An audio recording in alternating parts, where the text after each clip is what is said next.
asibeni ndawonye simdumise uNkulunkulu size endlini kaJehova ukuze kuzoba mnandi endlini kaJehova. Sisho njengoDavide sithi ngajabula lapho bethi kimi masiye endlini kaJehova. Ngiyanibingelela ngokusho njalo ke bazalwane nonke namhlanje liqhubele futhi kanti kukhona lokungaphili khona umkhuhlanyana nje owehlile baningi abazalwane abangaphilanga namhlanje nobobo bekathe uzoza befisile nokuza ngalazi ubuya kana nevoice namhlanje asazi kwenzakalani kodwa ke siyabonga kakhulu bazalwane esikhona ukuzomkhonza nokumdumisa uNkulunkulu. Asibonge kakhulu kusisi uNomonde osiholayo ngaphambili MC wethu. Angisho nje ukuthi kwezinye indawo okukhona lokuthiwa permanent MC. Mhlambe sokugcoba nawe sithi ube permanent MC. uNkulunkulu akubusise ngokwenze njalo. Sibonge nje nabo bonke abakhona namhlanje sikhuthazana ubani lo usisi Sonto, hallo Sonto. Siyabonga usikhulile namhlanje. Noseduze kwakho usisi uZandi Mathebula. Ngiyambingelele egameni lenkosi. uMathebula sekhaya baba bekabuye esifenizo. Okay. Siyabonga kakhulu. Usikhonzele kuye nakumama naye uthe ekudala samgcina ekudala kakhulu sakhilana sabona sisi lapha ekhoneni ubani sisi omncinci lapha jele shema ugogo umkhonze yezwe siyabonga kakhulu oseduze kwakho ngwakina thank you my girls siyabonga kakhulu. Yes. Siyabonga si multi national sabona wakithi. Yebo baba njani? Siyaphila mntana sekhaya. Thank you so much. Nangambizana ke ngegama ulokuza manje ubani umbethele litho. Isaac ushaya ngenye imask laphayana. Ngibheka kaningi ngingaqedi. Siyabonga kakhulu. Thank you. Bazalwane, itheme yami namhlanje ithi solution to the world. Solution to the world. Sifunda incwadi Matthew chapter 5 14 to 16. Matthew chapter 5 14 to 16. Bese ngicela Isaac alethe ezinye futhi izitulo zosifaka ngaphansi. Ngifuna ukuba so. Mhlawumbe we need about 2 or 3. Siyabonga kakhulu. Sizoyifunda ngesingisi nangesizulu angimboni ulokuza namhlanje. That is chocolate king. This speed. Slooky la ya. Let that chocolate. Utarballa. That's speed. And then let's check over. Thank you. Yes, gotcha. Thank you. Thank you. As funded.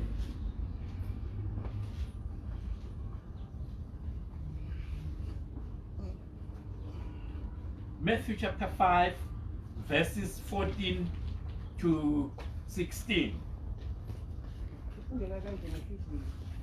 Mina ningukhanya kwezwe umuzi okwakhe entabeni ungesitheke nomuntu kasotheli isibane asibeke phansi kwesithi kodwa usifaka uthini khona siyabakhanyisela bonke abasendlini kanjalo ukukhanya kwenu phambi kwabantu ukuba babone imisebenzi yenu emihle badumise umuntu osendlini. Aspedi ibaleka tsela ye letswai le seetša tlhogo ya teng lena le seetša sa lefase motse o agilwego thabeng o ka se fitlhege le gona motho ga a re go gotetša lebone a le ribega ka seroto eupša o le hloma sehlomong sa lona la bonegela bohle ka ngwakong 16 le sa lena seetša a se bonegele batho ka tsela yeo gore ba tle ba bone mediro ya lena ye mebotse gomme ba tumiše tago lena wa legodimong. Thank you. Thank you. You are the light of the world. A city on hill cannot be hidden. Neither do people light a lamp and put it under a bowl. Instead, they put it on a stand, and it gives light on everyone in the house. In the same way, let your light shine before men, that they may see your good deeds and praise your Father in heaven. Asibonge le nini.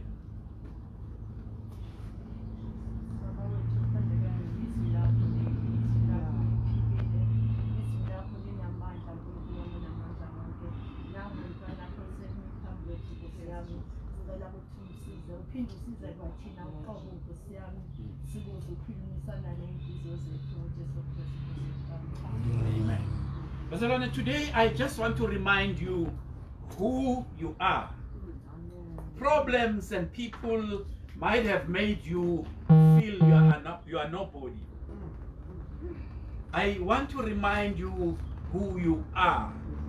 Verse 14, you are the light. Last week besikhuluma ngokuthi asinikele imizimba yethu ibe ukukhonza uNkulunkulu okuphilayo. Sakhuluma nanokuthi asingaconform, let us not conform to the world, rather let us be transformed ngokwenziwa ibe misha imiqondo yethu ukuze sikwazi nokukhonza uNkulunkulu ngomqondo owaziyo ukuthi wenzani.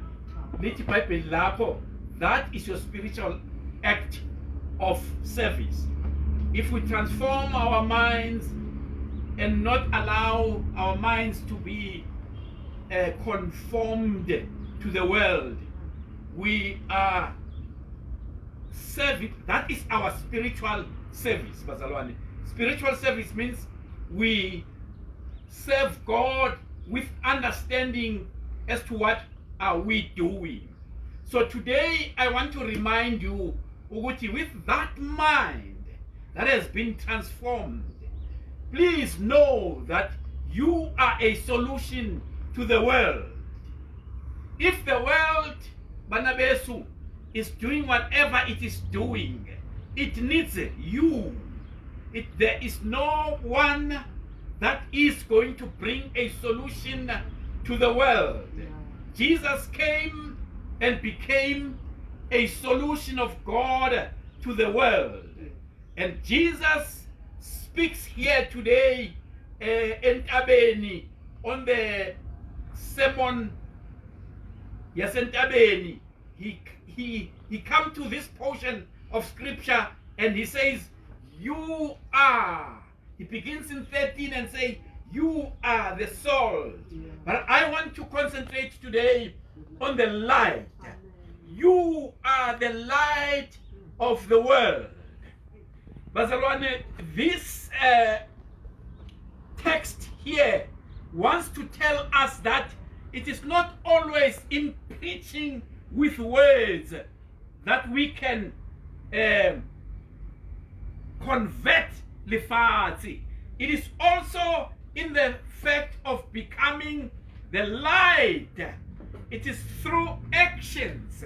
It is through being yourself that you are going to be able to convince and convert the world and bring the world out of darkness to the light. If you are the light, the people in the darkness are going to run away from darkness, because in darkness it is not safe. It is not safe to walk in darkness if there is light. Ebusuku uyayibona mawungena emotweni yakho ulayita imoto kukhanya ukuthi bha phambi kwakho uhambe kamnandi. Lithi izwi lenkosi ke namhlanje, you are the light of the world. What a high calling, bazalwane. This is a very high standard that Jesus is reminding us of.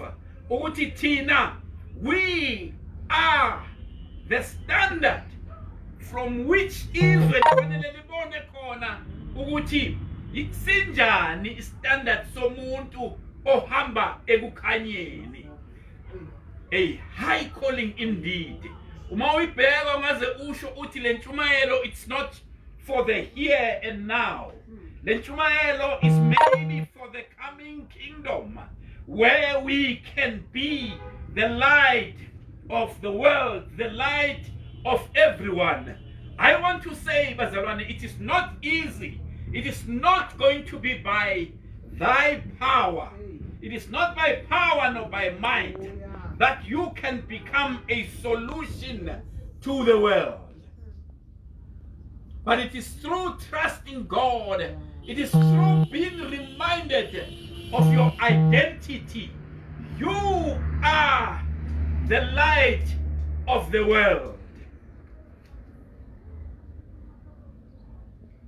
When you are the light of the world, kushuguti, you don't change when you arrive at a place where you have to be the light and switch on the light like a car. Ukuthi makumnyama ihlala imnyama idinge somebody to light. Kodwa wena you are the light. That's what you are called, ubizelwe, to be the light of the world. I want to remind you today, you are great. You are like diamond. Diamond umakhanya ingebonakale. Kodwa mai ikumnyama, it brights and give light. Like imoto zamanje kukhona sleeping light position. Uma uyibeke lapho icimile nje. Kodwa makumnyama ivele seyabona sekuyisikhathi sokukhanyisa ivele ikhanyisa ungayikhanyisanga wena.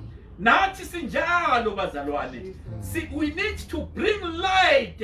We need to bring solution to the world that is in darkness. And we need not be seen sometimes siwumnyama nathi. Asihlale njalo sikhanya. We don't have, bazalwane, to defend ourselves and begin to talk and say, ngiyumzalwane mina. People need to see ukuthi you are the light. Omunye ngivulela uJohn chapter 8. Sizofunda from verse 12 to 18. Bala ke ngiqhubeke nje nakancanyana ngale introduction yethu. Ethi you are the light of the world. A city on a hill can never be hidden. Siwukukhanya futhi siphakanyisiwe. Asisiwukukhanya okumboziwe okungaphansi. We have been raised to be seen by people that need light, bazalwane. At verse 15, neither do people light a lamp and put it under a bowl. Instead, they put it on a stand, and it gives light to everyone in the house. The light by itself, bazalwane, has got no other purpose except to bring light and expel or dispel darkness. We have achieved such status nati. We are the light of the world. I guess John chapter 8 verses 12 to 18.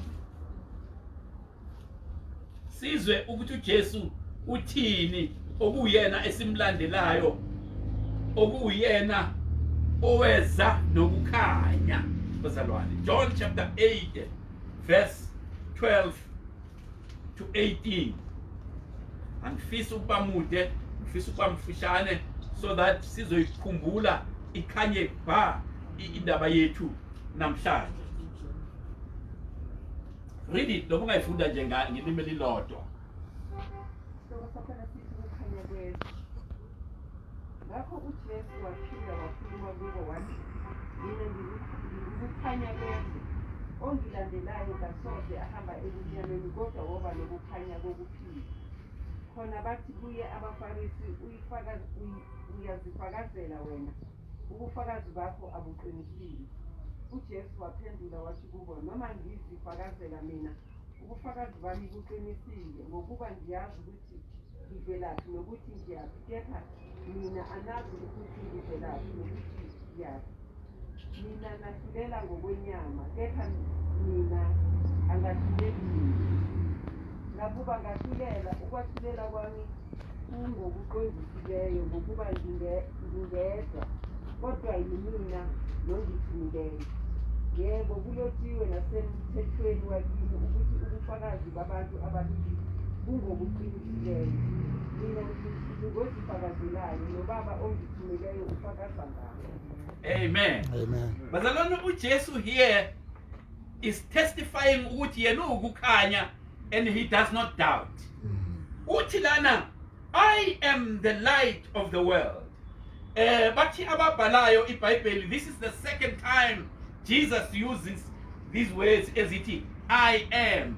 Eyokuqala uyiqala ngalena, I am the bread. And lo I am is an emphasis of the position of who Jesus is. Jesus is the light. Jesus is God. Uthi uJohn ngale qaleni kuJohn chapter 1 verse 4 uthi, this Jesus was life, and this life was the light of men. uJesu efika unokuphila in him, and in him there is also light. Uyakhanyisa, ukhanyisela ubumnyama bonke. Useyasho ke manje uthi I am the light of the world. Uverse 13 bammangalela abaFarisi bathi wena uyazifakazela na. Ingani lithi iBhayibheli abantu bafanele kube khona ufakazi wesibili, usuyazifakazela manje. Uthi uJesu, I'm not ashamed of that, because I know who I am. Even if I testify for myself, I am the light. I am saying to you nathi namhlanje, you are the light. You don't need somebody to testify ukuthi uyi-light bese uyakholwa ukuthi uyi-light. Umele wazi ukuthi ukhanya wena. It has to be in you. As Jesus says, I am here. Bathi uma beyichaza le ndaba uqinisa ubunkulunkulu bakhe ukuthi uNkulunkulu, uJesu uNkulunkulu at the same time. You remember uNkulunkulu ekhulumisana noMoses esihlahleni esivuthayo, athi Moses ngizothi ungubani na? Wathi uNkulunkulu, tell them I am has sent you. Uthi Jesu lana ke, that I am is me today. I am the light of the world. Bazalwane, uma beungabaza ukuthi ubani wena, let's take this opportunity and remind you that you are the light of the world. Never again go around you ashamed ukuthi ubani. You are the light of the world. Uthi Jesu eqhubeka akadingi testimony, because the testimony yakhe is valid, bazalwane. Diamond is diamond. It does not have to be told that it is diamond. It is diamond. Kumi kunjalo. You are the light of the world.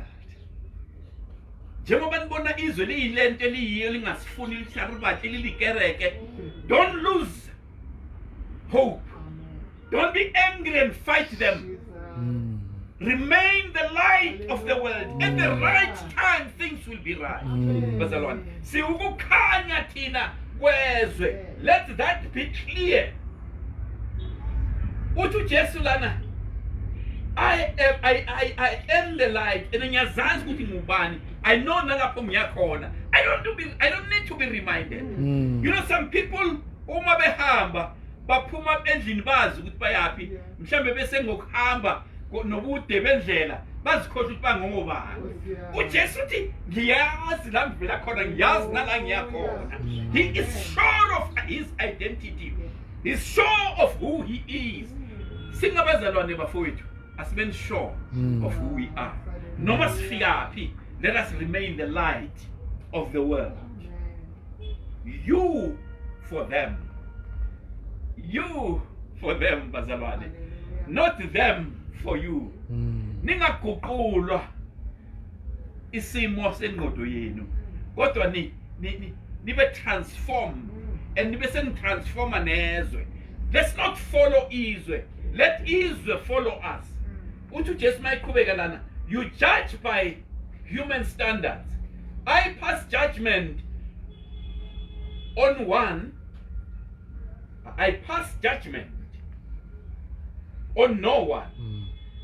Ukukhanya akadingi to argue with people and judge them, but he is the light. He does not have to engage in argument with somebody. He does not have to judge them. At that time ekhuluma nabo, he needed not to have judged them. He needed not to have gone to an extent of arguing with them. That iBhayibheli lithi umuntu ufanele abe nofakazi baze babe babili. Uyazazi yena ukuthi ubani. He is the light of the world, bazalwane. He is that light eyakhulunywa Exodus chapter 13 verse 21. Elithi iBhayibheli uNkulunkulu kubantwana baka-Israyeli wayeyifu emini ebusuku ewukukhanya, ehamba phambi kwabo ukuze mabefuna ukuhamba ebusuku balandele lokho kukhanya. You are the light of the world. The world needs to come to us and see light in us. The world needs to ask questions from us. The world needs not to tell us solutions zasemhlabeni. We are the light of the world, bazalwane. We are the pillar of fire to the world. We follow Jesus, who came emhlabeni ewukukhanya kwezwe, who came emhlabeni enokuphila. uJesu kuJohn chapter 10 verse 10 uthi ngize ukuba babe nokuphila babe nakho ukuchichime. uJohn 10 verse 28 uthi the gift ayipha izimvu zakhe ukuphila. Ukuphila lokuyini kuukukhanya futhi kwezwe. So bazalwane, namhlanje sisazophuma sibuyele emakhaya. My message is to remind you that you are the solution to the world. When you come in kumnyama biyabaleka. When you come in abantu bedidekile, wena awudidekile. Uyazi ukuthi uyaphi, uyazi futhi ukuthi uyaphi. Sibuye ezonweni sathethelela izono. Siyazi sikukukhanya siyezulwini. We are stideki. Akukho simo esiyoguqula izimpilo zethu. There's no teaching that will come and bese sithi this one is new.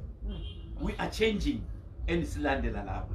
Silandela uJesu ukukhanya kwezwe.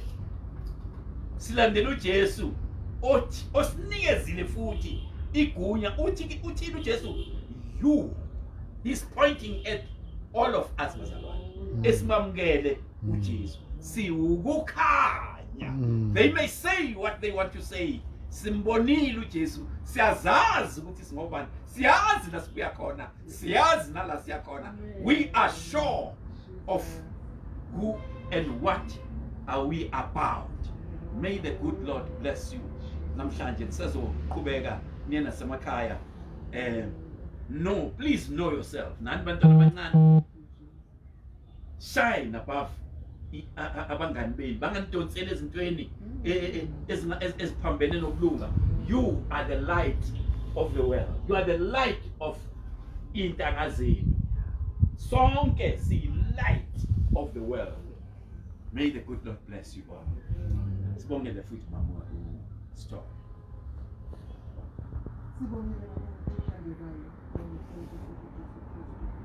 Izwi lakho linamandla ukuphila elisibekisayo Nkosi sasikhumbuza namhlanje ukuthi sokukhanya asingakhohlwa singadideka singafukulandela izwi kepha silandele khona umhlabelele ngokuthi let us walk in the light of God. Ngempela baba sihambe kukhanyeni kwakho ukuze izwe lazi ukuthi impendulo nezihlakalo uzibeke kithi singabantwana bakho. Sathi ukuthi izwi lakho ukuthi singabaphathi bezihlakalo.